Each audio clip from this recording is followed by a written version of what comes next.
Good evening. I'd like to call today's meeting of the Board of Directors to order. Would y'all please rise for the flag salute?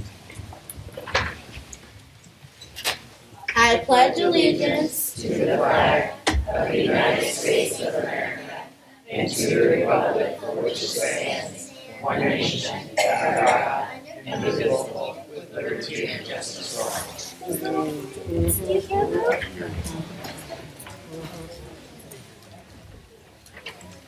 Tacoma Public Schools acknowledges that we are on the traditional, ancestral, and historical lands of the Puyallup Tribe of Indians.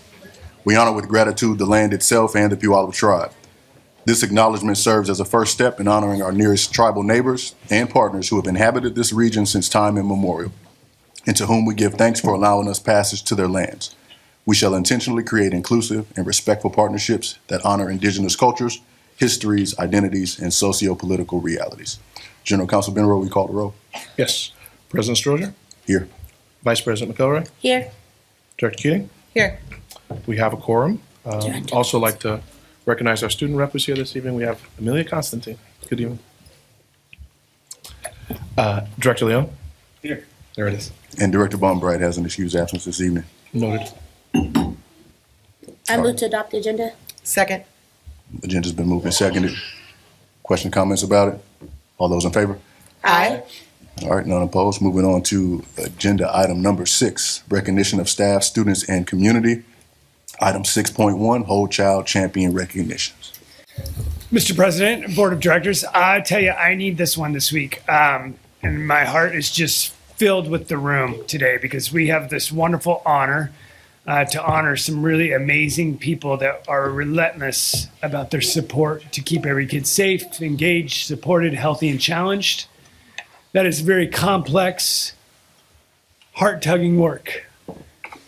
And so it is with great pleasure, I, the superintendent, on behalf of the Director of Whole Child, recommends that the Board of Directors approve the recognition of the selected Tacoma Whole Child champions at the January 23rd, 2025 board meeting.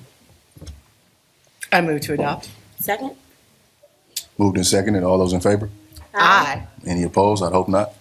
Passes. It is my pleasure to introduce Director Laura Allen, Director of Whole Child, and Laura has a whole team of here to help support. And you know, I just want to also say, as we recognize these amazing folks out there, and Laura will get into a little more of the details about the process. We are so fortunate to have these folks and so many caring adults inside the Tacoma Public Schools and the partners in there. So with that, Laura, kick us off and let's celebrate.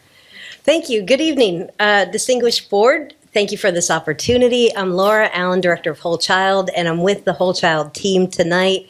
And on behalf of our whole team, tonight it's our joy to celebrate Whole Child Month and with our Whole Child champions. Now this year, we received a record number of nominations. Hundreds of students, of staff, and of families nominated. They just reached out to share praise of the staff throughout Tacoma Public Schools. And this evening, we will highlight a few stellar representatives. While the champions here tonight received just gobs and gobs of great praise, I'm only going to read a snippet from what was written about them. And with that, what do you say we have some fun?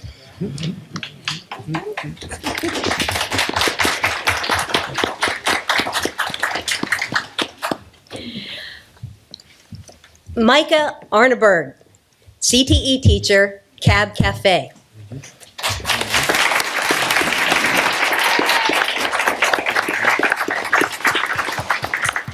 Before I share about Micah, I just want to say for those listening, the Cab Cafe is an opportunity for high school students who are receiving special education services to learn career and life skills by running a restaurant business. So, a staff member nominated Micah to say, Micah embodies the heart and spirit of a whole child champion, bringing compassion, grace, and inspiring growth mindset to everything she does.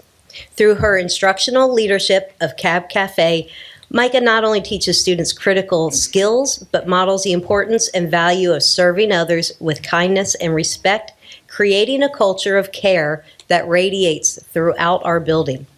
As an educator, she is world-class with added commitment to our youth through Special Olympics coaching. In fact, she just came from a basketball game. She uplifts every athlete, encouraging them to push beyond their limits while fostering inclusion and belonging. Micah's steadfast belief in the potential of every student inspires them to grow with confidence, with empathy and purpose, leaving a lasting impact on their lives. We are continuously in awe of Micah as an educator, as a human, as an advocate, and an absolute champion for every whole child.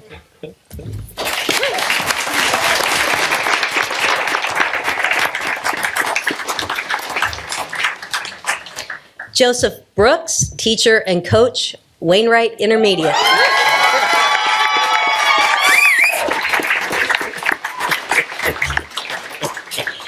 One student wrote, "Mr. Brooks makes me feel welcomed. I never feel out of place. He shows he cares. Anytime I have a problem or I'm having a bad day, Mr. Brooks goes above and beyond to make sure I'm okay.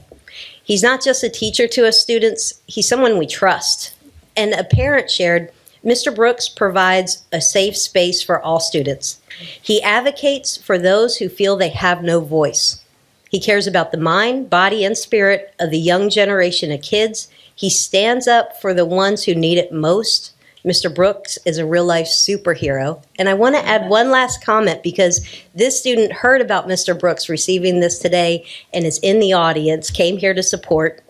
And he wanted you to know that Mr. Brooks will always listen and you can always talk to him. He's a trusted adult for many kids. Thank you for giving him this award. He deserves it.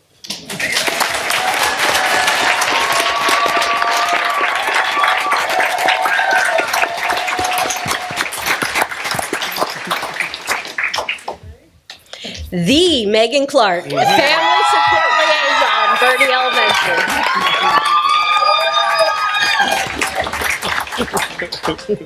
A staff member said, "Megan is a very bright spot at Bernie. She offers compassion and shows kindness to every member of Bernie Elementary family. Our students look up to her for guidance when their day is not going well.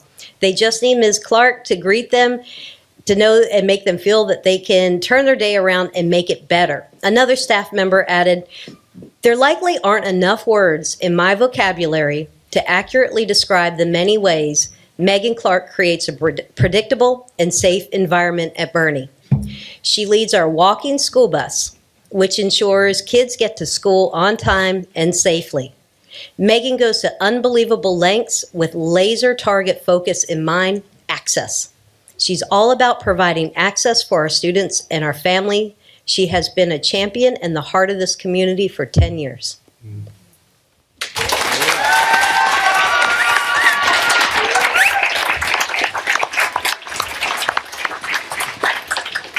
Myra Cortez, English and Ethnic Studies teacher at Lincoln High School.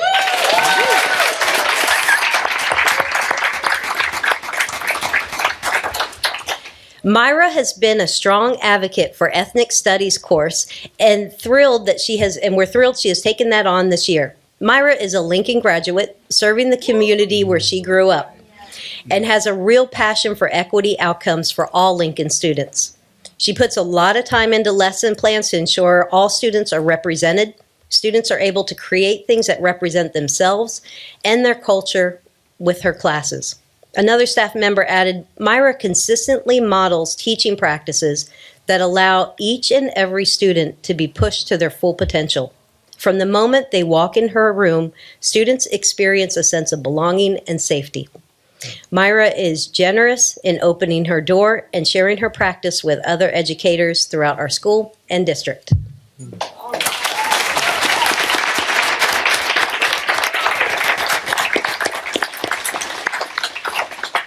Gervonna Johnson, preschool teacher, Fern Hill Elementary.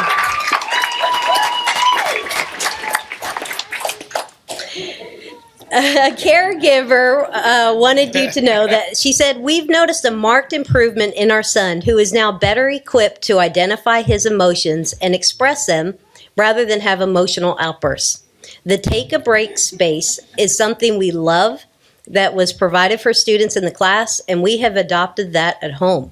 We appreciate the routine provided for the children and that she's helping them understand various emotions and that they're all okay and how to express them positively.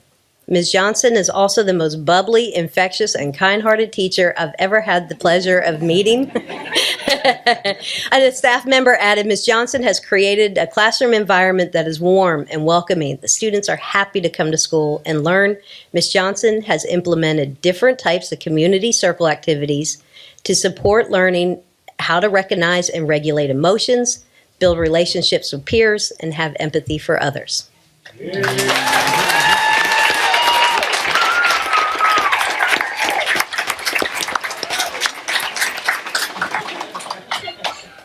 Sammy Mancia, restorative coach, Stewart Middle School. A staff member said she is a relationship builder. She has helped the Stewart Middle School community to reimagine and push their thinking forward when it comes to restorative practices. She has helped youth refine the tools they have within their toolboxes and has helped lower exclusionary discipline within the Stewart community through restorative conversations and circles. Another staff member added, as a restorative coach at our school, she invests her time daily in fostering meaningful connections with students and guiding them through moments of reflection and restoration. Sammy's commitment to building and helping restore relationships has made her a vital part of our school. Her efforts go beyond helping students navigate conflicts. She creates a culture where everyone feels supported and valued. She is one of a kind, and our school community is better because of her presence.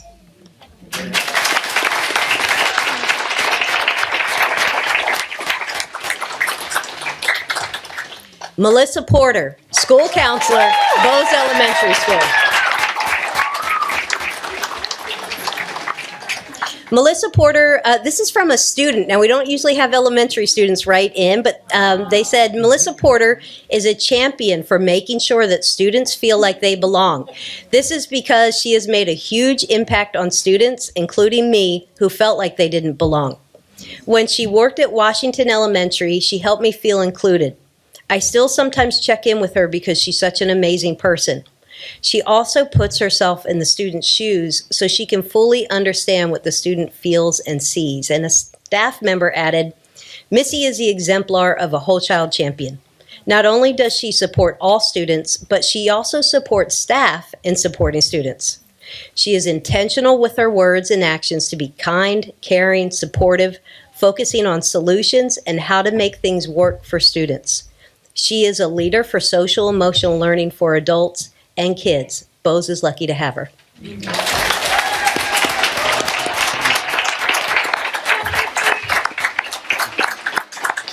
Jessica Stella, Instructional Facilitator, Science and Math Institute, as we call Sammy. Jessica always leads by example. This is from a staff member. She willingly shows up to support youth, family, and staff on all fronts, whether academically, emotionally, or socially. Since joining Sammy, she has done a fantastic job of showing up as her authentic self to reflect the opportunity for students and staff to do the same. She helps champion wraparound services through MTSS to serve and support Sammy students and families, as staff as well. Jess always is willing to have the tough conversation in her advocacy for Sammy students and families. She is a willing change agent who embodies the whole child way. As another staff member added, Jess is an outstanding leader who collaborates thoughtfully and elevates the conversation. She makes our team better. She is passionate about equity, belonging, and restorative practices. She leads by her example and the brilliant ideas she shares. It is an honor to work with her and learn from her.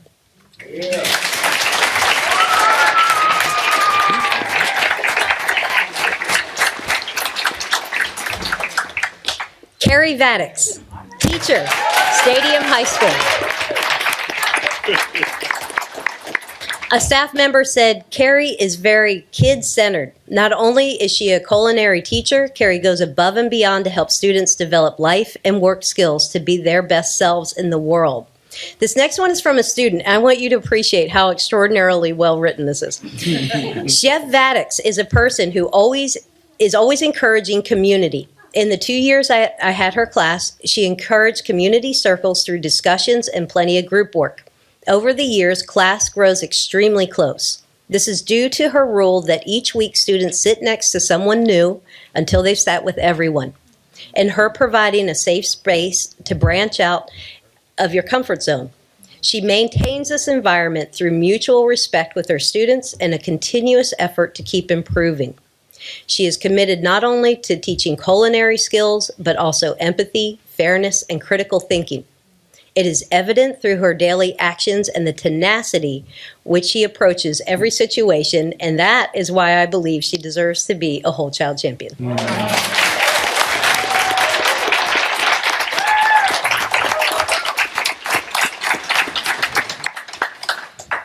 Portia Williams, cheer coach and advisor, Boss High School.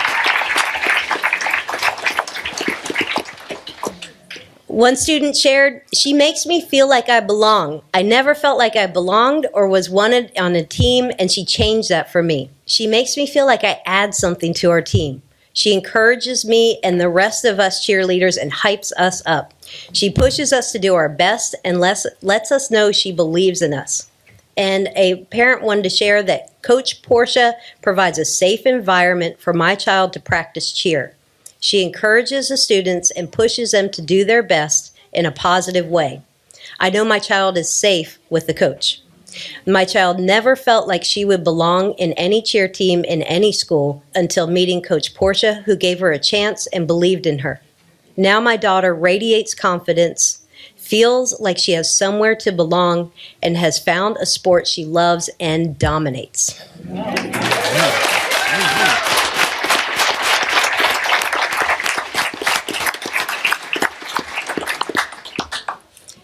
Erin Wilson, teacher, Bryant Montessori.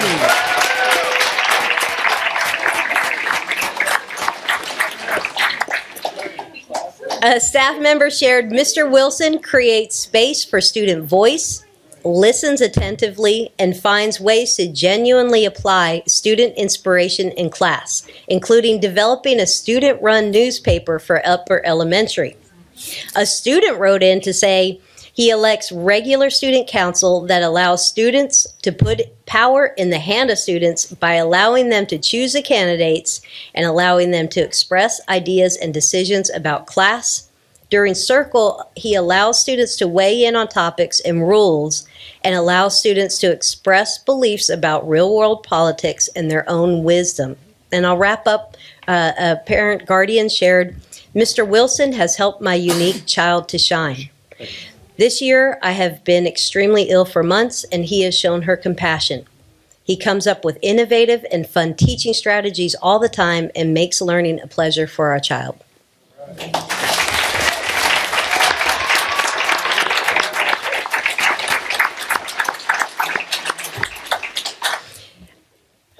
A child that is safe, healthy, challenged, engaged, and supported is a whole child, and it takes all of us, me and you and you and you and everybody in this city of Tacoma, to wrap around kids every single day and help them grow as whole children.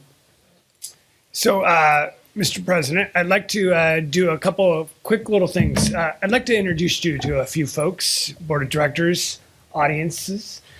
We got a chance to meet Miss Laura Allen.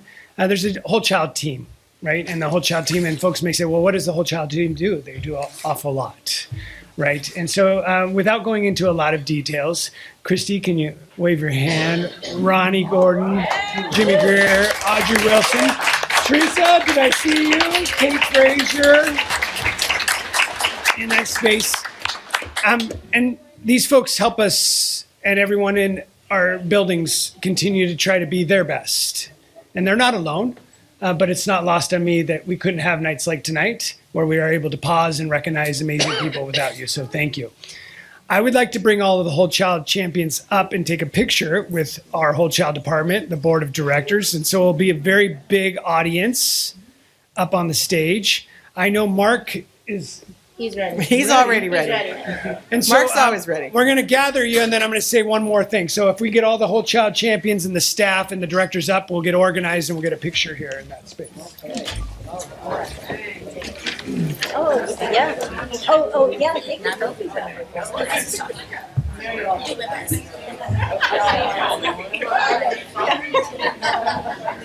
It's a whole thing.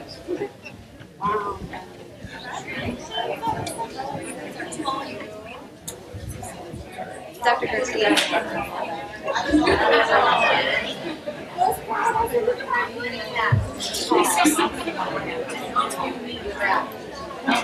Okay. Here we go. Before we take the picture, before you get in your poses, before you get into pictures and get in your poses, if you could take a moment, I know, I got you. You can do this. Just look out in the crowd here, because there are some people here for you.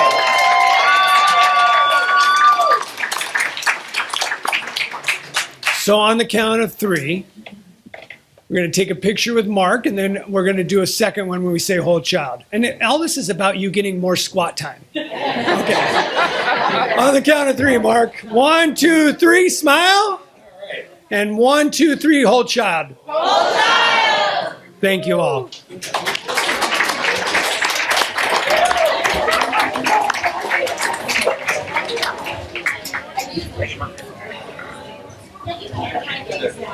Good job.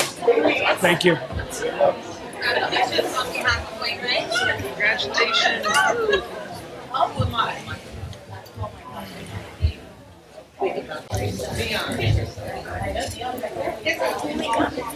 Yeah, I think we should.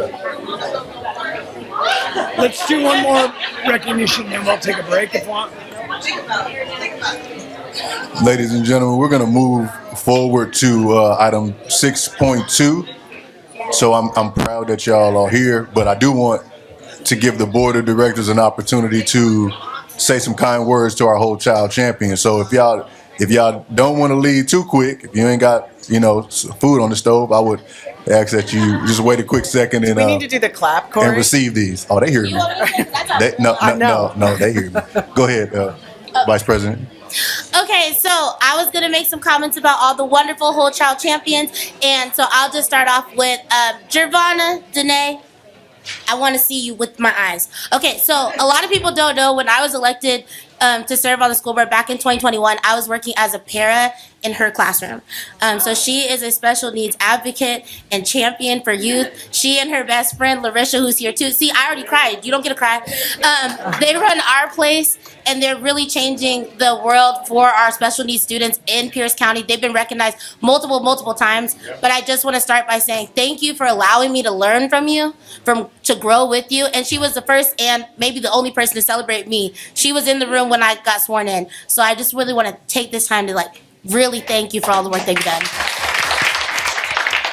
I got a second person because I just like making shout outs. But first of all, as a whole child champion, everyone in our district is doing their job every single day, from the janitors to the office coordinators, the secretaries, the bus drivers, everybody like that. But Megan Clark, who I'm also looking at, she indoctrinated me into the Bernie All-Star family. She coined me an all-star for life. I really want to thank you for opening your doors to me back in 2018. You brought my program in. You advocated for me, just like she does for her students every single day. So I just really want to hush the room and let y'all know that we at the school board, we really appreciate all the work that you do. So I know there might be other board members who want to make comments about this monumental day. I've never seen so many people show up for this type of award. So shout out to y'all for building community, because everyone here in the room was here because of the work that you do. So thank you to you all. And I just want to add a little bit more. There are so many remarkable people. I do want to join the cheer squad if that's option. I'm ready. I'm 100%. I'll be there tomorrow. I don't know when practice is, but I'll be there. And I also want to acknowledge, Meg Clark, man, you are a giant. And Missy Porter, I don't know where you think you're going, ma'am. No, ma'am. I just want to acknowledge Missy Porter and I have done work for students in this district for I don't even know how many years, long time. Long before I sat up here. And we actually got to be a whole group of people that welcomed Laura Allen into the district when she joined on behalf of making our classrooms and our school cultures safe and inclusive for all students. And Porter, like you, we go, I know, I'm not, I got it. We go deep, and I have unbelievable respect for you and the way that you are with children. I mean, come on. If you haven't been in a reading circle with Missy Porter, you are missing out. So thank you so much for everything you give. And I also want to acknowledge Aaron Wilson. I have been in his classroom more than once and seen how you create community and respect within your students. And I just, you embody the things about Montessori and about Bryant that are the best parts of it. So thank you so much for your dedication and everything you give. So anybody else? Thank you again for really meeting these students where they are and elevating them, respecting them at every phase that they're in. So I think that's the most important thing, that is at the root and the base of what education is all about. Gracias por ayudar a nuestros estudiantes y recibirlo donde están y ayudarlos a subir a lograr lo máximo posible en su vida. Gracias. And without going too deep or saying too much, I'll just say that we need whole child champions now more than ever. So we need folks who are going to show up for our babies and really stand 10 toes down behind their safety. So I appreciate all of you, as well as some of the ones who were nominated and maybe not recognized tonight. Y'all do good work, and it's the work we need. So thank you. I just want to say thank you to you all. And then I just would ask if you have an extra 2 or 3 minutes, there's another group that is amazing folks, and they're just going to get a little bit of recognition. If you could just stick around, great. If you can't, I understand, but it'll be very short. So with that, I'd like to introduce Dr. Forrest Greek to recognize a few other amazing team members on our team. Great. Thank you so much, Dr. Garcia. This month's whole educator recognition is for our substitutes. And when we think of substitutes, many of you may not know this, but we have substitutes across the district filling a lot of different positions.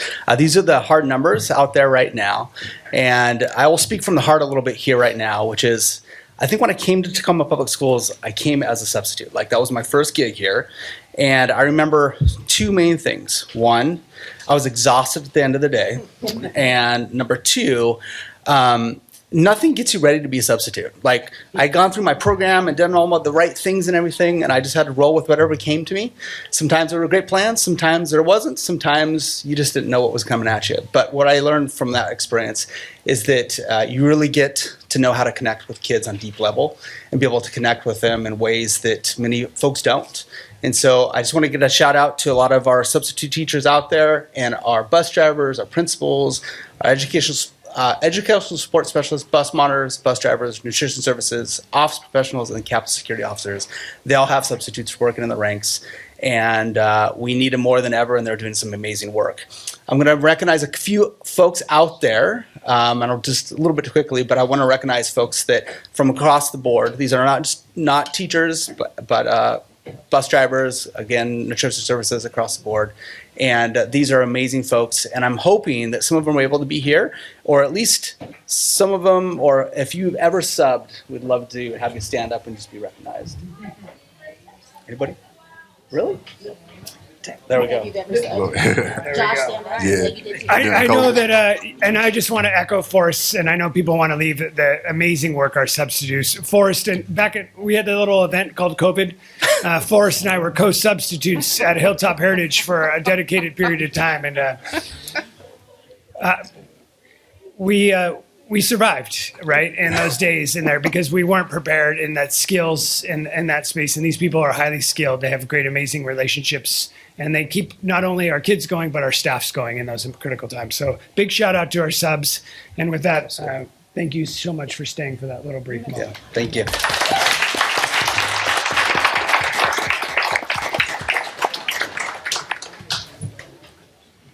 Okay, can we go now? Are we done?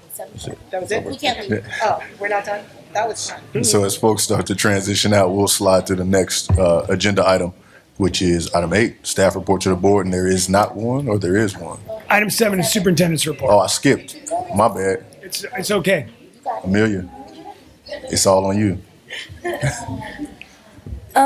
For my school, I'm representing SOTA, and there's not been much going on for the month of January because we have our mini term, which is what we've been doing all month. And I'm lucky enough to to take classes at one of our sister schools, SAMI, and that's been really fun. My mini term's been really great. It's like being able to like work with kids, and I really like doing that. It's like my favorite thing. And we get to like take them around the zoo, and we get to take them around to like Owens Beach and stuff. And so that's really fun. I've got to like progress my leadership skills, which has been really fun. And then this month, we normally have Martin Luther King showcase at SAMI, or not SAMI, SOTA, on one of our Wednesdays, but we don't have any Wednesdays at our home schools, so we're not doing that this year, but we do have our multicultural showcase coming up, which it's where all of our student unions at our school collaborate, not just with people in the clubs, but just people who have a culture that they want to showcase and like make a presence of themselves. And that's something I'm really excited about because my school is talented as it is, but like to be able to see people like showcase like what they know and like what their home is like I'm really excited for that. But other than that, there's not much going on because of we're not all at our schools right now, but that's like our main thing that's going on right now. Which is a lot. Yeah, shit, not much. That sounds like a good little bit. Mr. President, a few things. And Mark and Kevin, I'm going to put you on the spot. I sent you an email. I don't know if you're able to click into that email just now. And if you could just hold it. If you're not able to, no worries. But if you are able to bring it up at the end of my comments, I'd like you to bring it up. Yep, no worries. You can please hold it, though. A few things. I think it's not lost on any of us. It's been a very tough week across our nation. So I've asked General Counsel to talk to you folks and our community about some of the executive orders that have been put out at the federal level and what are the implications for us here in Tacoma. We're not going to speak about all the executive orders that have been put out. We're not making statements about the value one way or the other, but we want to make sure that our families, our kids, and our staffs understand their rights inside of Tacoma right now. Okay, so I'm going to turn it over there, and then I'll have some additional comments at the end. Yes. Thank you, Josh. So a very brief update. And I know this is a matter that's important to all of you. In the last week, we've received, as staff at the district, and I know you all have also received inquiries from parents, from students, members of our community around these recent federal executive orders. In general, these inquiries tend to coalesce around two issues. The first being concerns for our undocumented students and their families. The second being concerns around LGBTQ plus youth, in particular trans students that attend our schools. Through Superintendent Garcia and Deputy Superintendent Nolan and our Chief Comms Officer, Tanisha Jumper, and her team's leadership, we wanted to let you know that we have begun and we have plans to continue to push out really thoughtful communications and resources for our families that really reaffirm two things. And these things are both in the spirit of Whole Child, as we've just been talking about. The first being this board's commitment that you've made multiple times in policy and in other spaces to serve every student that walks through a Tacoma School District classroom door, regardless of their personal and family circumstances. So these communications and resources have gone out and will continue to go out. And second, around the legal protections that exist for the students of concern we're talking about that are established by state law, independent of what the federal system is going to do.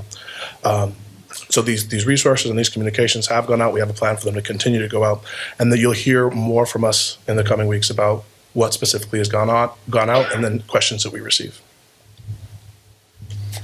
Back to you. So I'm going to get into some of the very specific pieces that some families may and just answer some questions. And General Counsel will interrupt me if I have gone too far. Sure. We are legally required to serve every student that shows to our doors. If they are documented or undocumented, we will continue to do so. That has not changed. We are required to provide directory information about students. So what does that mean? Is my name, for example, That is directory information. Does Josh Garcia go to school here? Yes, no. That is directory information. Every parent has the right to remove their child from directory information. They would contact their school and they would remove them from directory information. And then we do not provide that. We are not allowed to provide home addresses. We're not allowed to do that. We're not allowed to provide citizenship unless there is a subpoena. But we can't do that. That is against the law, and that law has not changed. So no matter what the executive, or those are still in place in that space. In Washington State, there are multiple ways for students to identify their gender beyond 2. That law has not changed. And so our students are able to identify and self-select their gender, including non-binary. That has not changed in Washington State, and they can currently do that. Each school has the ability and a process for gender care support plans. Those are still in place and will continue to be in place. That is what the law in Washington State says. We have met with our principals to reaffirm those. We are not breaking any laws. Those are the laws in Washington State. And our jobs as employees are to hold the Constitution of Washington State. We are the employees of Washington State, and we will continue to do so. We have met with office managers to make sure that they feel in a safe place to deliver those messages, and office staff, and had those to try to help folks understand that you're still in a safe place to continue to take care of kids. We have been in close contact with Tacoma Police Department and the sensitivity, because we want Tacoma Police Department on our campuses because we partner with them. But that is also a sensitive place. They are not immigration officers, but it can cause a sense of potential fear. And we have talked about how we handle the difference between a potential criminal investigation versus an immigration issue. And we are continuing those relationships. And they have delivered those messages to their staff so that when they come on campuses, we have a language between the two of us, which could be as simple as, I don't know about this. Do you mind if I call and get some help before we move to a next action step? As Malik said, there will continue to be guidance. We will continue to provide resources. None of this is enough. And that's not lost on us either. We don't have all the answers, but we will continue to provide information in real time. We will not respond to every narrative. We do not have the capacity and the resources to provide responses to every news outlet.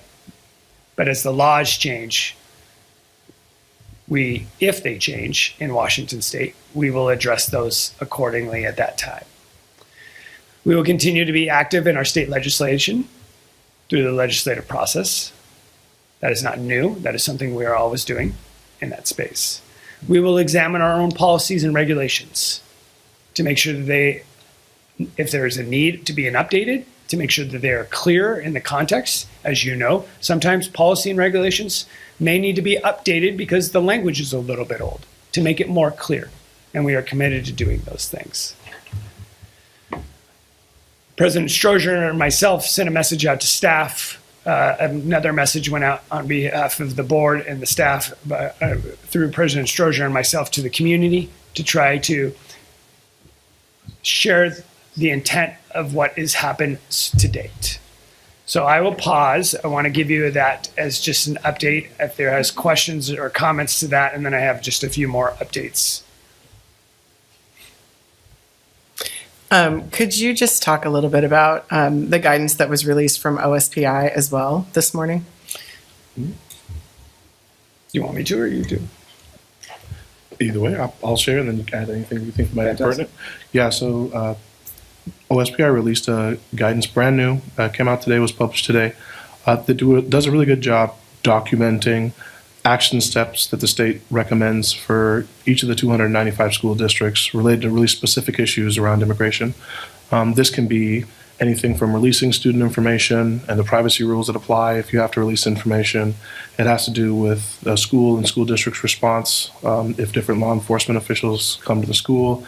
It has to do with really as an operating manual for, I would say, administrators in K-12, and then for family members who have worries about what does this mean for me and my family and my student. It's a resource that's publicly available on the OSPI website. It's open to everybody to read and look at.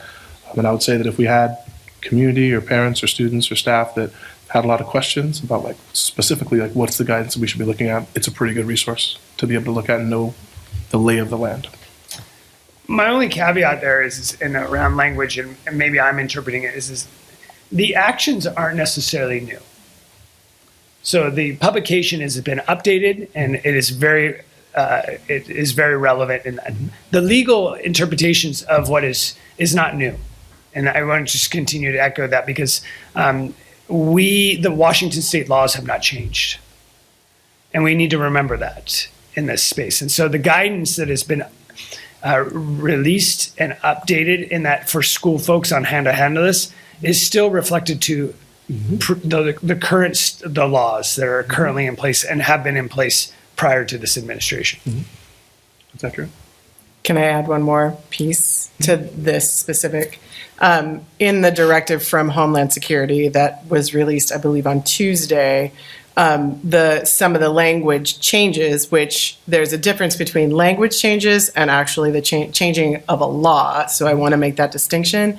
But one of the significant changes in the directive from Homeland Security was that sensitive areas are no longer protected areas, and the definition of sensitive areas are churches, hospitals, and schools. So I think that it's really important, and in the directive and the executive order, it also alludes to law enforcement that the new federal administration is trusting that local law enforcement or law enforcement will use common sense. And there is no shared definition of common sense from one community to another. So I think that that's extremely important because we're relying on individuals. And even though we are elected to a nonpartisan body, no one, I believe, is actually nonpartisan. And so I think that that's a really important distinction for folks to understand. And it is yet to be seen how that will be implemented. But that is a significant change to at least the language. And again, that whether or not that changes the law, those are two different pieces that I just wanted to surface. I think that's important for us to recognize, and I really appreciate your distinction in that space. And so as we continue to unpack language, we have to go back to what does the law say and provide guidance in the space of that. And so we will continue to do that, right? And that is not new and unique to any administration, right? And so what is, I think, unique is the shift that has happened so fast in this space. And there's a lot of discrepancy in those terminology pieces. So we are working, obviously, we're close with General Counsel. Director Keating is part of our legislative group. We meet regularly with DC folks to try to gather interpretations, make sure that we understand the federal interpretation of the law as well as the local. And then we have state folks that we work with too. And so there's a broad team that is constantly working. We are small, but I think we're in there. And then we're constantly working with our local state associations like the Washington State Association of School Administrators, and they're calibrating. We have meetings in those in there. So lots more to come. And none of this is to minimize that we have arrived. It's only to say this is where we are today. And I just want to thank you for all of that. And I also just want to acknowledge the executive order on gender identity. And I think that what's really important to understand is the intention. Actually, I would say, and this is where I won't be nonpartisan about it. The intention is to create chaos and fear and confusion, and put people in a reactive place rather than really being able to delineate between what laws are changed or not changed through executive orders, and the new federal administration has for some time made it very apparent and clear that they have every intention to terrorize trans people and the trans community. And they are doing exactly that. And at the same time, that executive order is not founded in science. There's a lot of contradictory aspects and pieces to it. And if you read the full language of it, they are determining that at conception, someone's gender is determined, which is completely unscientific, because if that's the case, then everyone is female. Precisely. So I think that I know there are a lot of people around the state and around the country that are really working on clarifying these executive orders and what impacts they do and don't have. And for those who are feeling really threatened and frightened by both executive orders, I know that people are really good people are trying to figure out what does it actually mean. And there's a lot of rhetoric, and it's intended to get people to comply and to keep them in fear. So I appreciate greatly that I get to serve with people and work with people within the district who are deeply dedicated to the safety and protection of all of our students, and that I don't have to explain, or no one up here has to explain, why undocumented students are important and why their safety is necessary, as well as every other student, along with transgender and non-binary and gender expansive students as well. So I just, I appreciate the report and the information. So thank you very much. I will try to stay brief.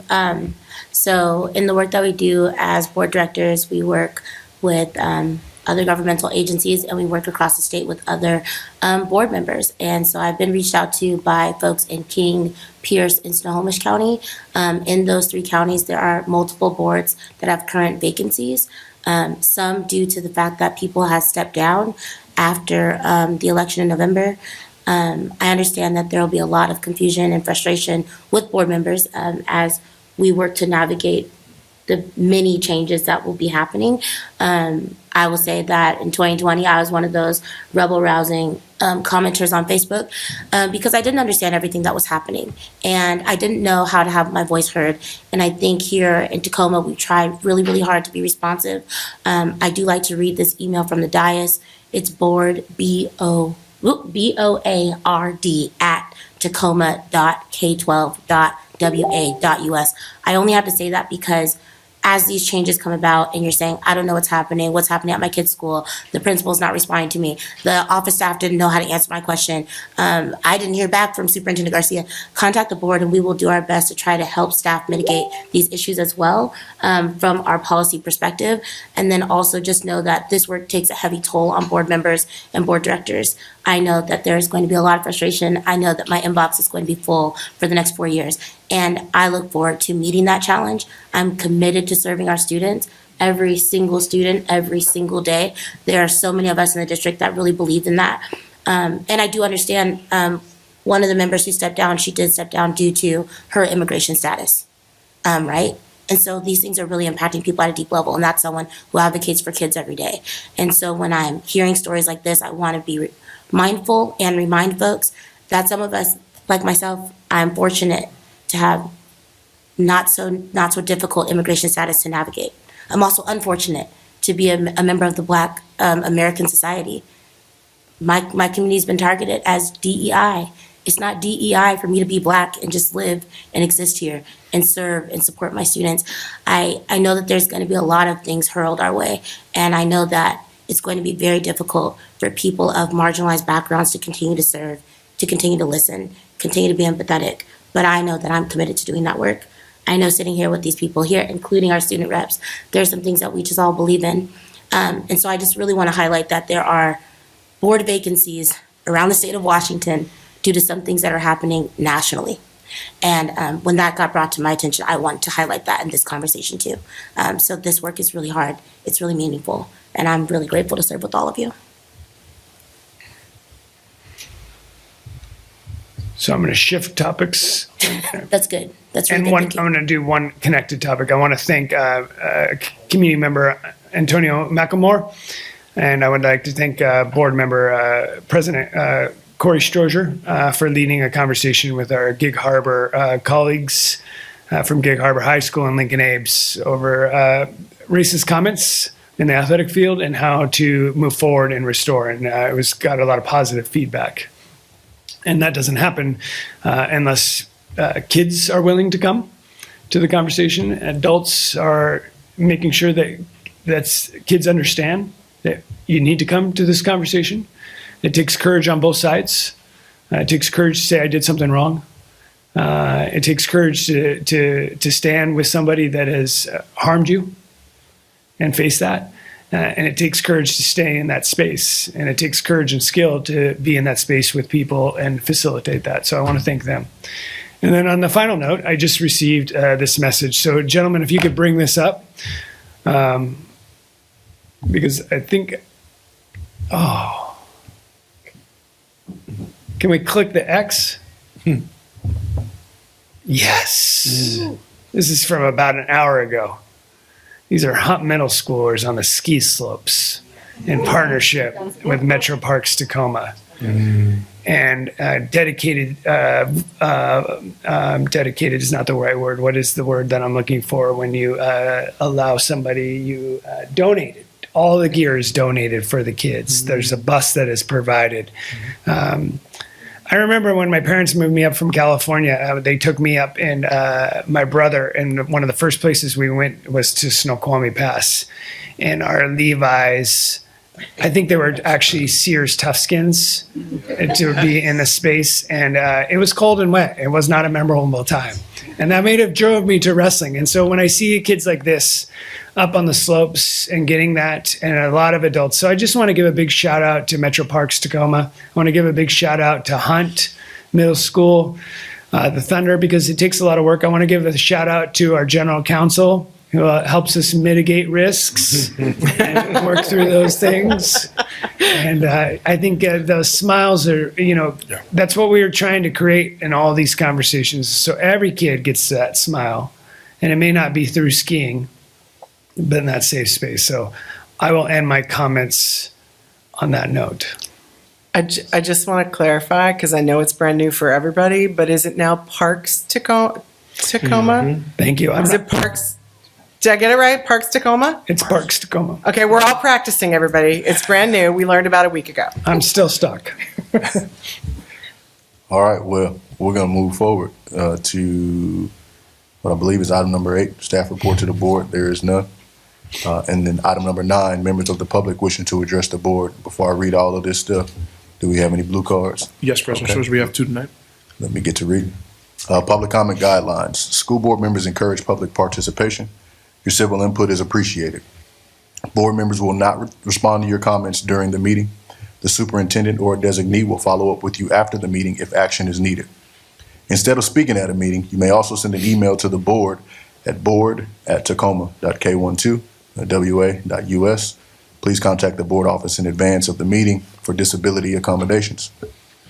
Under Board Policy 1430, for public comment, the board president may terminate an individual's comments when the allotted time has passed and may interrupt a speaker to require the same standard of civility that the board imposes on itself. Examples of uncivil comments include comments that are libelous or slanderous under a legal standard, are unwarranted invasion of privacy, are obscene or indecent pursuant to the Federal Communications Act or any rule or regulation of the Federal Communications Commission, violate school district policy or procedure related to the harassment, intimidation, bullying, and or discrimination, incite an unlawful act on school premises or violate a lawful school regulation, or create a material and substantial disruption of the orderly operation of the board meeting. The board as a whole has the final decision in determining the appropriateness of all such rulings and can maintain order by removing those who are disruptive. However, the board recognizes the distinction between uncivil discourse, which it will not tolerate, and comments about the board, district, and/or staff that are negative yet still civil in nature. The board will exercise its authority to maintain order in a content-neutral manner. 2 ways to comment. You can do verbal. The general counsel will call your name. When it's your turn to address the school board, please speak into the microphone. You may have up to 3 minutes to share your comments, or if there are a large number of speakers, time may be limited at the president's discretion. Option number 2 is written comment, which is pretty self-explanatory. You can write to the board at that email I mentioned earlier, and we will make sure we review your comments. General Counsel, I'll pass it to you. Yes, our first speaker tonight is Keith Michael Estrada.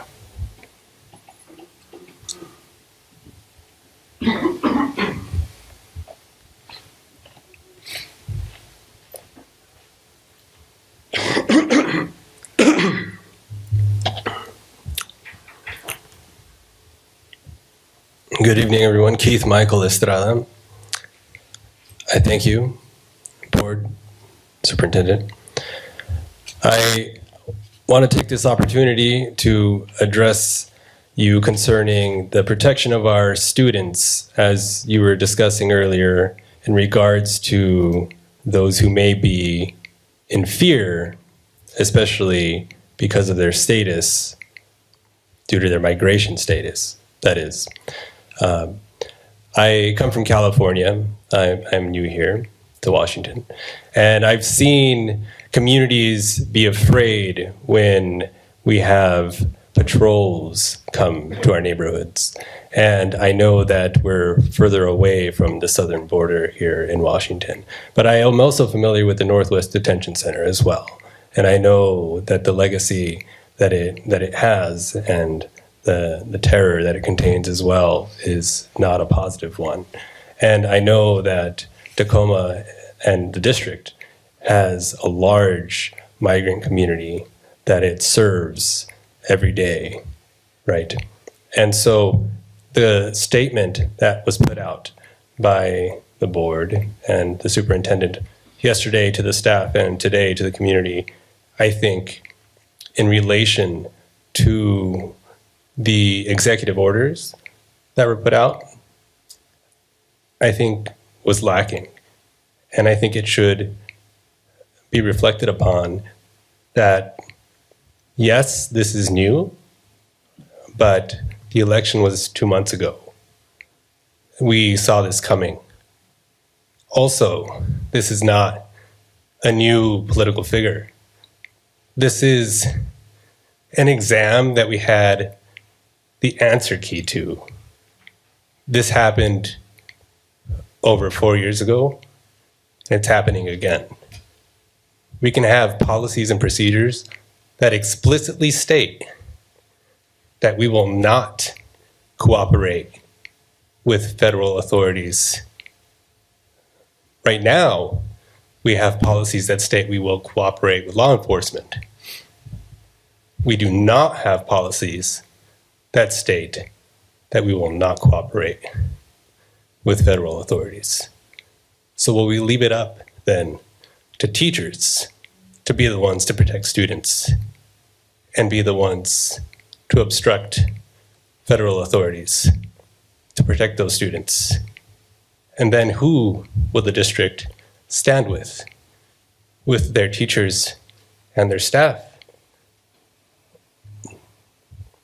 Or with immigration and customs enforcement? Thank you. Thank you. Our next speaker this evening is Sophia Agtarup.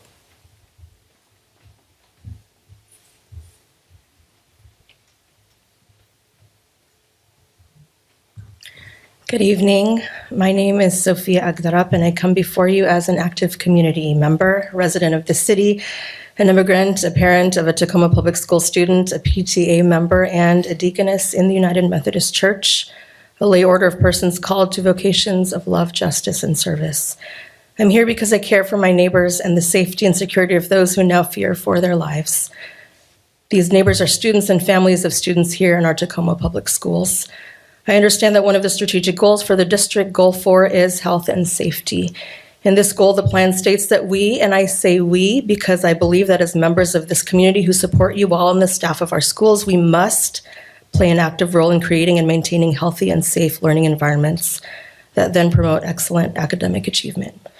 But when students and staff are anxious because of the unveiled threats from our federal administration, coupled with the absence of messaging or proactive messaging about commitments to the safety and well-being of our students and families beyond general statements that point to existing laws and legislation, it leaves me wondering what the district's plan is to ensure, to the extent they are able, to continue supporting this goal of health and safety that appear to be more reactive.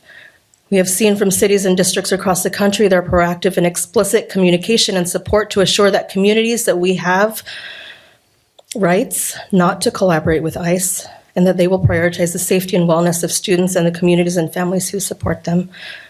Though an email communication was just sent out this evening, it still didn't name the explicit threats to safety, respect, and rights for all students. And I believe that if we can anticipate the thing and name the thing, we can maybe address the thing. I want to know that our district is thoughtful, is strategic, and intentional in the ways that they are lining up supports for learners and staff who come to school unable to focus because they fear deportation or deportation of those they love. I want to believe that staff are trained to respond in ways that are culturally sustaining and attend to social and emotional needs. I want to believe that we will not be distracted by the fear-mongering and terrorism by way of executive order.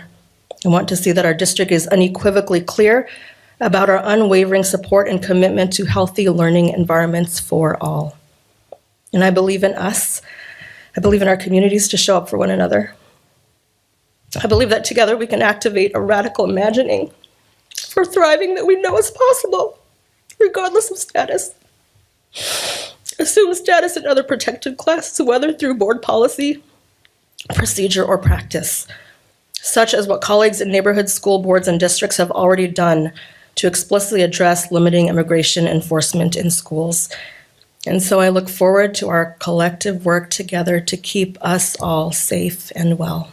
Thank you.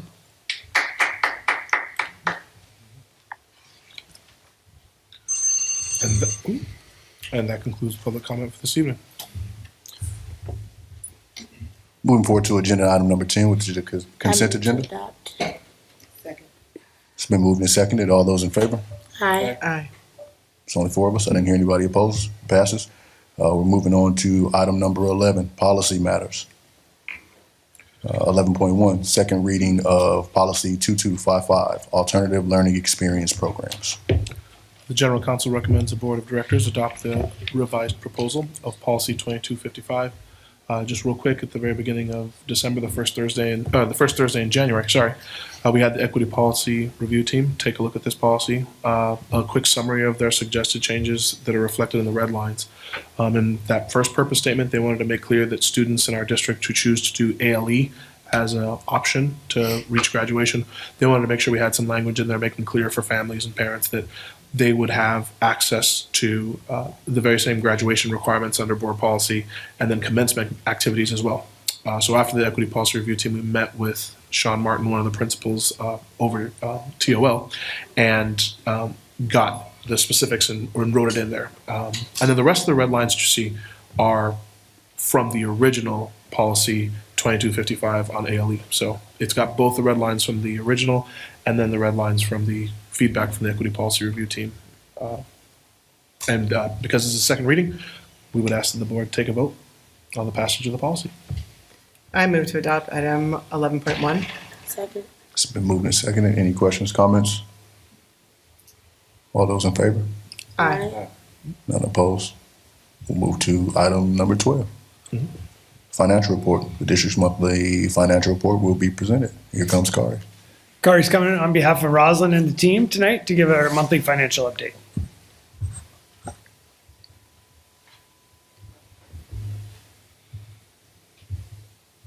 Okay, good evening. Yes, I'm Kari Campen, Director of Strategic Financial Operations, sharing this tonight. And this is for a year-to-date through December. The December financials you saw on the consent agenda have been posted out there for yourselves and the public. Just as a reminder, our district funds, we have 6 different buckets of money, which might be looked at as 6 different checkbooks. And for example, we recently had the $650 million bond that was approved. That money goes into the Capital and Technology Levy Fund, cannot be used for daily operations. The financials I'll be talking about today are for the general funds, which are for daily operations. So this is the 4-year adopted budget, which you adopted and approved recently, and just kind of a highlight again of what's in that budget. This 4-year one shows us with, at the very bottom there, a fund balance impact of a positive amount, rebuilding our general fund balance, our fund balance reserve.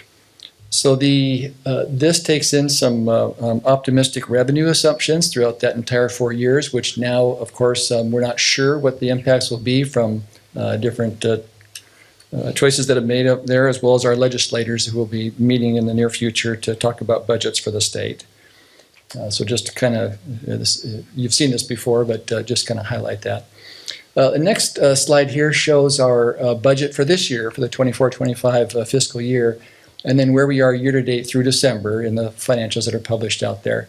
One thing to highlight is that it's 4 months into the year, and someone might make the assumption, you do the math and say, well, that's 1/3 of the way through the year. We should have 1/3 of our revenues in and 1/3 of our expenses done. That's not quite how the school district works with that, and especially on the revenue side of it. The first one you notice is local taxes, and through December, about half of the local taxes have been received, and that's from basically property taxes collected in October and April, so twice a year that happens. So the timing of the revenues that we receive don't always match the expenditures that we have as well. Basic education for the funding the prototypical model, and then the categoricals, which include such extra things as LAP, Title I, McKinney-Vento, multilingual learning, special education, earning learning, transportation, nutrition services. And those do not have a very linear way that they're funded throughout the year. Many of them are actually kind of based on lagging indicators. So like our transportation funds that we received this year are based on numbers from last year. So as it changes, it doesn't always keep up with what's actually going on in the school district. Down below are our expenditures, and again, it's actually fairly close. We're about 1/3 of the way through the year, and there's about 2/3 of the budget left for us for this year.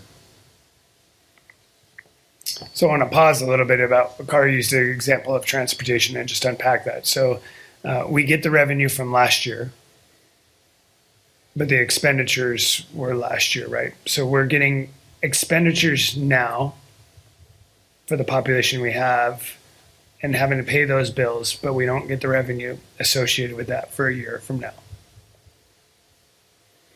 Yeah, an example of how that does impact us is with our special education students. We have about 10% more special education students using our transportation services this year based on a revenue that was calculated last year. So you can see how that's kind of problematic as we go on. So some of the ongoing challenges we have are, just as I mentioned and as our superintendent discussed as well, the funding model used by the state, they're not always consistent. We don't always have a clear understanding of how some of those are calculated, and many of them are kind of lagging time-wise. We also have inflation and other escalated costs that continue. In our district, we pay a competitive wage, which we want to do. It's part of what the district does. Benefit costs continue to increase, and in nutrition services, an example, food costs continue to increase, but the amount that we get reimbursed per meals by the state doesn't increase to keep up with that.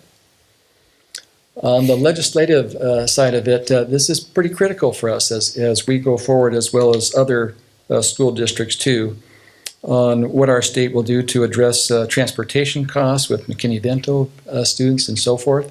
We've done our best, as you know from last year, to try to kind of make more efficient routes to save some money in our costs for that, which we're doing, but the funding model is very key to this. Special education, as we say in here, the cost per student far exceeds the state's allocation. More students are funded, but at the same low rate, and costs aren't fully covered.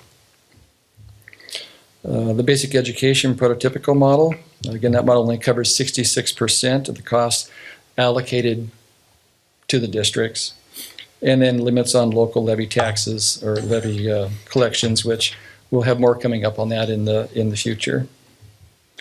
On the mitigation efforts, that we're continuing to do the same things we've shared with you in the past. The budget team, something that is fairly new, the budget team meets with every program manager and department manager, or most program managers and department managers, at least monthly and many weekly, so that we can monitor those costs and revenues throughout each week and throughout the month. So it's a very proactive partnership working within our district. And that leads us to some lean efficiency practices, again, finding ways to work smarter, not harder, with the revenues that we do have for the programs and departments that we have available. Let's see, I'll jump down to, we are proactively seeking legislative assistance for full funding of necessary programming. I think our voice has been heard, your voice is being heard too, and we hope there's a positive impact on that, especially as we go out for that 4-year budget. A lot of that is still, not decided on yet. And concerning the upcoming budget, so we have our budget model, which mirrors what the state does, where 1 year it's a full cycle budget, and then the next year it's more of a review and kind of a refinement of that. So this coming year, we'll be starting that in the next couple of months, where we'll do a full budget analysis and include many people in that. As you can see on the budgeting by priorities to the right there, that cycle, that's the process that we use. It's been well done in the past. The community enjoys it. I believe that those in our district enjoy being a part of that as well. It gives a voice to people on the priorities that we do want to be funding. So it starts with identifying the funding, determining our priorities, identifying the results that we're looking for, looking at those proposals, ranking and reviewing those with all the multiple ideas that come through, and then approving or denying those proposals, and it goes back into the what the budget ends up being.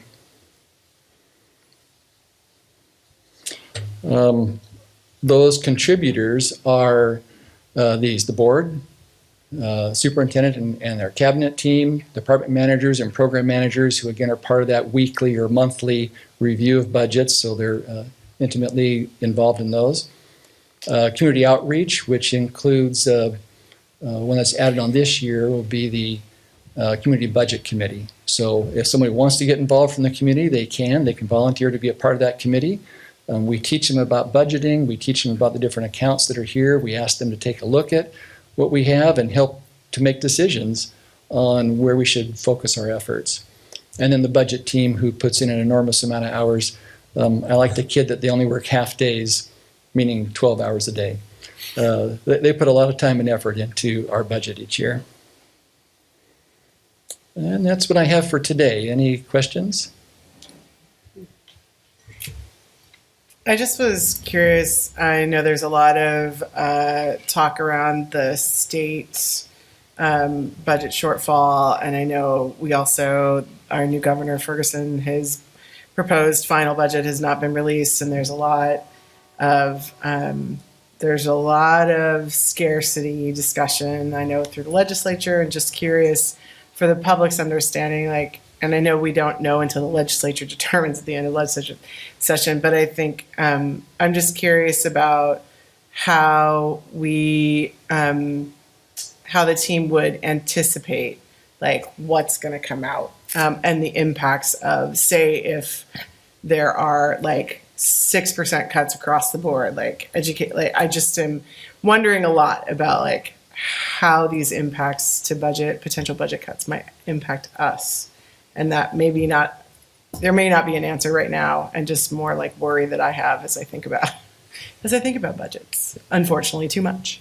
Yeah, and I would say, our budget team, they do the best estimate they can, kind of a high potential and a low potential based on the best information that we have. Mm-hmm. And then as we get more information, we can get that to kind of fine tune what that forecast might look like for funding. But you're right, there's a lot of unknowns, and until we hear exactly, even like with the governor's proposed budget, we know that that doesn't end up being what the final budget is for the state. But it's a good indicator as we go along as well.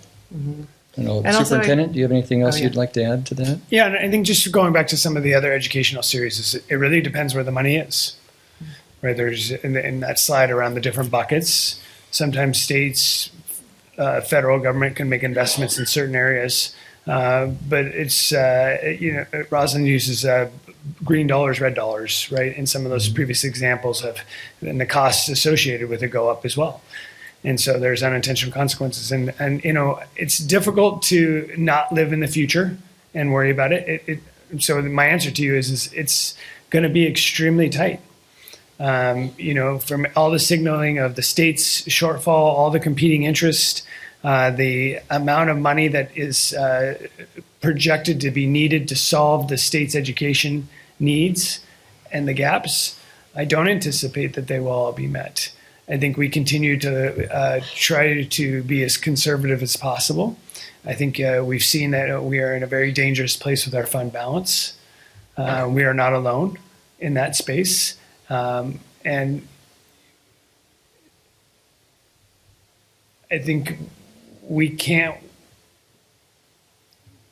have to keep on monitoring, influencing, focusing on the big three, right? And the big three are material supplies and operation costs, funding in special education, and funding in transportation. Those are our biggest gaps. And if we can fund those. Now, increased dollars doesn't mean increased expenditures. That is a very important note, right? And I hear that amongst folks is, well, put more special education money in to provide. We have to close the gaps of what we currently have. That is the challenging piece to this. And that's not unique to Tacoma. So you can see the number of districts in binding conditions, the number of folks that are focused in on those, that it is a challenging piece. And so I would just caution you from predicting too much. And we know that this is a long legislative cycle. And I'd also just add the aspect that the state has to generate revenue, and the amount of revenue that the state has to generate it's very difficult. The legislators that I've spoken to, the state doesn't necessarily have the ability to generate the level of revenue that is needed to fill some of these gaps and the funding shortfalls. So, And in my opinion, and I know this is not a board opinion, we cannot ask our taxpayers at the local school district level to generate that by increasing our levies.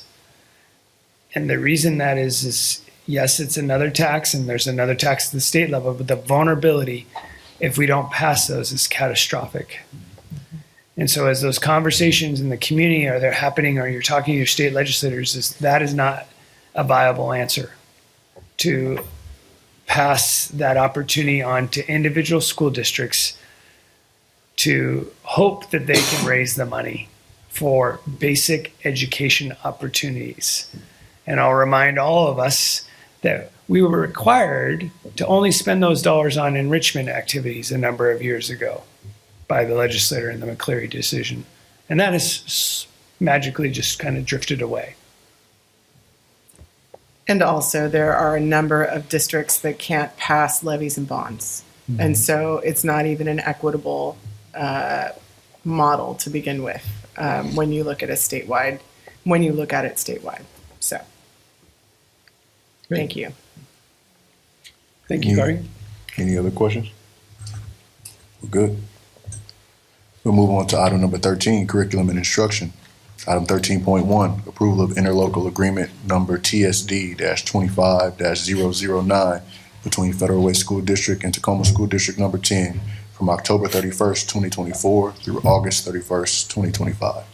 The Deputy Superintendent, on behalf of the Director of Student Programs, recommends that the Board of Directors approve interlocal agreement number TSD 25009 between Federal Way School District and Tacoma School District number 10 in the amount of $10,287.07 from October 31st, 2024 to August 31st, 2025. I move 13.1. Second. It's been moved and seconded. Any questions? All good. All those in favor? Aye. Any opposed? All right, it passes. Item 13.2, approval of the interlocal agreement number TSD-25-008 between Federal Way School District and Tacoma School District number 10. Why does that look like the exact same thing? From October 31st, 2024 to August 31st, 2025.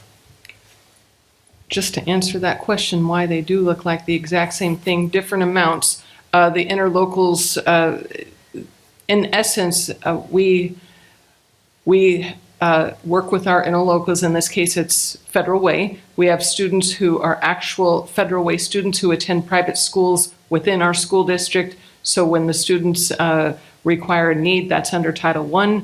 We pay for that need. In this one case, it's St. Pat's. In the other case, it's Sound Christian School. We pay it, then we get reimbursed by Federal Way.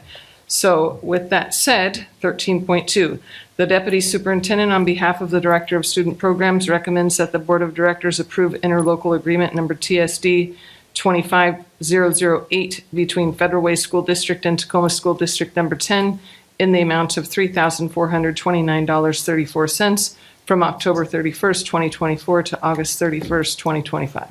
I move to adopt item 14.2. 13.2? 14.2? 13. Wait, Yep. sorry, y'all. I scrolled way down. I move to adopt item 13.2. Correction. Second. It's been moved and seconded. Any questions, comments? All those in favor? Aye. Any opposed? And I do remember that now. Moving on to item 14, business matters. Item 14.1, approval of contract number TSD-24-248 between Washington Patriot Construction and Tacoma School District number 10 from December 20th, 2024 through October 8th, 2025. The Chief Operating Officer, on behalf of the Executive Director of Planning and Construction, recommends that the Board of Directors approve contract number TSD 24-248 between Washington Patriot Construction and Tacoma School District number 10 for Phase 1 design, build, and pre-construction services for the multi-facility theater lighting upgrades project for an estimated total of $758,129 excluding sales tax from December 20th, 2024 to October 8th, 2025. Have a motion? I move to adopt item 14.1. Second. It's been moved and seconded. Any questions or comments or anything like that? All right, all those in favor? Aye. Any opposed? Hearing none, passes. Item 14.2, approval to purchase playground equipment at Lowell Elementary School from Landscape Structures for the Lowell Elementary Replacement Project. The Chief Operating Officer, on behalf of the Executive Director of Planning and Construction, recommends that the Board of Directors approve the purchase of playground equipment between Landscape Structures and Tacoma School District number 10 for the Lowell Elementary Replacement Project in the amount of $471,114 excluding sales tax. We have a motion. I move 14.2. Second. It's been moved and seconded. Any questions or comments about that? All right, all those in favor, say aye. Aye. Any opposed? Hearing none, passes. Item 14.3, approval of contract number TSD-24-024, amendment number 1 between Washington Patriot Construction Company and Tacoma School District number 10 from February 27th, 2024 through December 31st, 2026. The Chief Operating Officer, on behalf of the Executive Director of Planning and Construction, recommends that the Board of Directors approve contract number TSD-24-024, amendment number 1 between Washington Patriot Construction Company and Tacoma School District number 10 for the Jenny Reed Elementary School Modernization Project in the amount of $12,211,665 for the estimated total of $12,757,339 excluding sales tax from February 27th, 2024 to December 31st, 2026. I move 14.3. Second. It's been moved and seconded. Any questions or comments? All those in favor say aye. Aye. Any opposed? Hearing none, it passes. Moving on to item 14.4, approval of bid acceptance between Stagecraft Industries, Inc. and Tacoma School District number 10. The Chief Operating Officer, on behalf of the Executive Director of Planning and Construction, recommends the Board of Directors accept the bid between Stagecraft Industries, Inc. and Tacoma School District number 10 for the stage rigging replacement project at Falls High School in the amount of $377,500 excluding sales tax. I move 14.4. Second. Moved and seconded. Any questions or comments? I do have a question. There you Well, go. actually, it's more for the public. Chris, could you just explain what stage rigging means? Yes, it's the That was for steel. you. It's the steel structure that goes around the stage where you can hang lights or curtains or other performance materials. I had to look it up, so thank you so much. All right, no questions, or one question. We have a motion? It's been moved and seconded. All right, all those in favor, say aye. Aye. Any opposed? Hearing none, it passes. Thanks, Chris. Moving on to item number 15, which is other business. 15.1, adoption of resolution number 2154, fixed asset write-offs for 2021 through 2023. The Director of Strategic Financial Operations, on behalf of the Chief Financial Officer, recommends that the Board of Directors adopt Resolution number 2154 for the write-off of the assets identified as missing on the 2021 through 2023 inventories. I move 15.1. Second. It's been moved and seconded. General Counsel Benroe, this is a resolution, so we'll do a roll call vote. Absolutely. President Strozier, how do you vote? Aye. Vice President McElroy, how do you vote? Aye. Director Leon, how do you vote? Aye. Director Keating, how do you vote? Aye. The resolution passes 4-0. Thank you. Moving on to item 15.2, ratification of the 2024 through 2027 collective bargaining agreement between Tacoma School District Number 10 and the membership of the Building and Construction Trades Council, AFL-CLO. Thank you. The Director of Labor Relations and Whole Educator Support, on behalf of the Assistant Superintendent of Human Resources, recommends that the Board of Directors ratify the collective bargaining agreement between Tacoma School District Number 10 and the membership of the Building and Construction Trades Council, AFL-CLO. Mr. President, just a couple of thank yous. I would like to thank Forrest, and I'd like to thank Mr. Jared Ross, who's in the crowd with us tonight representing our building and trades. This is a long process. Negotiations are hard. It takes strong individuals to come to the table to continue to find out ways to be honest and fair. And representing, I think, a common good, and at the same time also representing individual interests in there. And it has to be that way, and we recognize that.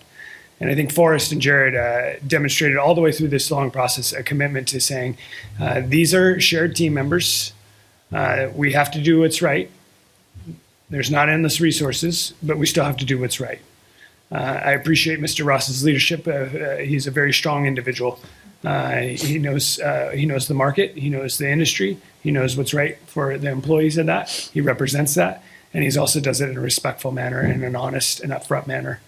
Sometimes we don't want to hear that, but it's there. And he is always willing to come to the table, and Forrest always meets him there. And so I am very grateful for the two of them and their partnership to help us get to this place. And I hope that you will also appreciate them by your approval. I move to adopt item 15.2. Second. It's been moved and seconded. We have another roll call vote. We don't have to, but historically we have done a roll call vote for the ratification of CBAs. So if you'd like to, we can proceed with the roll call vote. Please. Okay. President Strozier, how do you vote? Aye. Vice President McElroy, how do you vote? Aye. Director Keating, how do you vote? Aye. Director Leon, how do you vote? Aye. Okay. CBA between the district and the trades, ALF-CIO, passes 4-0. Thank you. Thank you. Appreciate it. All right, we're moving on now to item 16, board comments and reports. I see y'all already did rock, paper, scissors in your heads. So whoever wants to go first can. I'll keep mine real short tonight, which I typically don't do. I think it's a new year. It's a new day. The commitment remains the same. I'm very excited about the continuation of the 2024-25 school year. I've got a lot of school visits coming up from now through spring break. So I'm really looking forward to those continued partnerships with principals and building staff for allowing me to come in and see what these schools are all about. Other than that, it's cold outside. If you can, donate socks and underwear to your local shelters. And yeah, it's just a lot. So times are heavy, but I really appreciate, again, I'll say it twice today, I really appreciate serving with you all. I love being part of this board and part of this Tacoma community. So thank you all for the opportunity, as always. Next. Yeah. I want to thank some of the students at Mount Tahoma High School that joined a board an advisory council for the school-based health center there in order to have the school-based health center function and even higher capacities to serve all the students and their needs there. Some of them are from the health class, so really appreciate that. Their membership and leadership in that work. It really is a super model for helping kids with their health and their academics to be able to see a physician or a nurse practitioner or a PA in the schools to help them stay healthier. I know we have one at Lincoln now also, so we're excited to have them at 2 high schools, and hopefully at some point we'll be able to have them at more high schools. So thanks for those students doing that and the people working around school-based health centers. Thank you. I won't say a whole lot if you plan to say something about the listening session. Sure. But I'll say a little bit. So last Thursday we were here and we had the honor of holding a listening session with the Tacoma Special Education PTA. And I want to give a really big shout out to the PTA leadership on really coming together to help hold a dialogue on a really personal and sometimes very challenging topic for our students with IEPs, and so I felt that it was a really productive conversation, and I just am really grateful. And it's been a goal since I joined the board. I'm in my 6th year now. That's crazy, so it's been something that I've really wanted to be able to do as a board member. So I'm really grateful for that partnership and the openness and willingness to build and strengthen those partnerships and relationships. The other main thing that I've been doing, I know that there's other, but I in my head think it's January 39th. So it feels like it's been a 6-month week and it's Thursday. I have been, so for those that may not be aware, I do chair the Washington State School Directors Association's Federal Relations Network Committee, which I know is a mouthful. We also call it FRN. And we're preparing for our annual trip to DC, which I feel is now my home away from home. I've been there every month for the last several months. And we are going there for the National School Board Association Conference and most importantly, the Day on the Hill, which for us as the statewide coalition of school board directors is really a couple days, meeting with federal delegations from or congressional leaders from around the state. We have coordinators for the committee that we work to meet with as many congressional leaders as possible. We are also continuing our meeting and relationships with the Federal Communications Commission, the USDA, Department of Education, and my hope, which is something since I became chair, well, actually in my time for 5 years being a member of FRN, I've been wanting us as a state to meet with the Department of Labor, so we're fingers crossed hoping that will happen. So we'll be traveling on the 2nd of February, and most of us will come back on the 5th. So there's a lot of coordination and work that goes into just organizing. First of all, organizing board directors is really hard. We don't always play well in the sandbox together, and we represent a lot of really different communities, geographically, regionally, and also size-wise. So one of the things that I have always found really valuable about my participation in this work statewide is, as always, I represent the board and Tacoma Public Schools. But in this capacity, we really are advocating for all Washington State students. And so it has given me the opportunity to learn, for example, about impact aid and those tribal districts and also districts in and around military bases that their funding models are different, and there isn't stability in several of their one of our one of my colleagues in Yakima, in the Yakima Valley, they, deeply rely on impact aid and live in a really rural area. And just within the last 6 months, their community actually got internet cable to the homes in 2024. So there's a lot of really different challenges around the state in meeting the needs of our students. So I'm always very grateful to learn from other board colleagues and work alongside them and advocate, again, for all Washington students. And I think that's it. President Schroeder, I forgot forgot something. Of course. Okay, wait, but this one's great. I actually was looking at Amelia, and then I remembered former President Bonbright, Director Bonbright is not here today. And I went to my first JMAC meeting. And let me tell you, it's early in the morning, and I don't do early in the morning, but I did it for her. I did it for JMAC. I did it for us.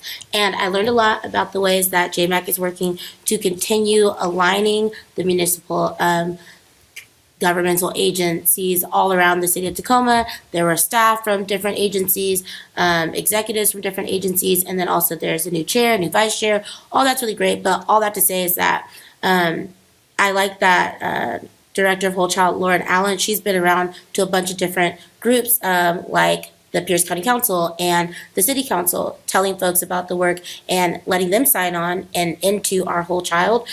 So that was really awesome to hear that a lot of different agencies around the city are working towards adopting some of that shared language and the models that we've put together here at Tacoma, and that was talked about at JMAC as well. Also, they gave us a pat on the back for our Maritime Skill Center groundbreaking, but it was very overwhelming and 8 o'clock in the morning. So I would say I don't remember a lot, but I know that Board Director Brownbright is not here tonight, so I will lift up JMAC in her stead.